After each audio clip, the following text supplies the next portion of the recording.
Naibu mkuu wa polisi Bwana Eliud Lagat,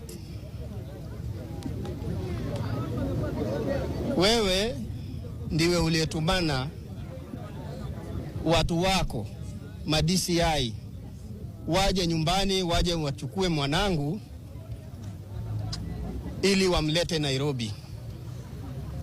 Kama mkuu wa polisi naibu, kwa heshima ambayo ninaheshimu nayo katiba ya nchi hii yetu ya Kenya, pamoja na heshima ninayopatia watumishi wa serikali ambao wanatumikia nchi hii yetu, nilipeana kijana wangu kwa heshima hiyo mkononi mwako, maana nilipata habari kupitia kwa watu uliowatuma waje wamchukue yeye. Baada ya kukabidhi huyu mtoto kwako, maana hawa ni watu uliowatuma tu, leo hii matokeo inatokea kwamba mtoto wangu amekufa kwa majeraha ya kupigwa. Nahitaji unieleze kwa nini ulimuua mtoto wangu. Kupitia kwa sheria ukaseme kwa nini ulimuua mtoto wangu.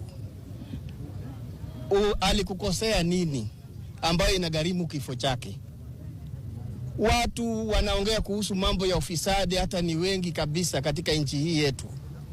Kwa nini mtoto wangu peke yake asulubiwe kwa ajili ya neno la ufisadi ambayo inahusu nchi nzima, abebe na ni mtoto wangu mmoja wa kipekee?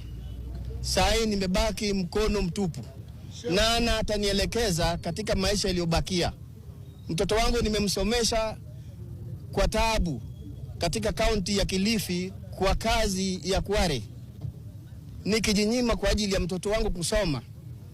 Alipohitimu nilikuwa nina matumaini, ndiposa nikatoka huko nikirudi Nyanza nikae nyumbani, kwa sababu mtoto amefika mahali pa kunishika mkono. Sasa leo hii umenivunja mkono, umeniua. Kwa nini uniue? Unanidai nini? Amekuibia nini?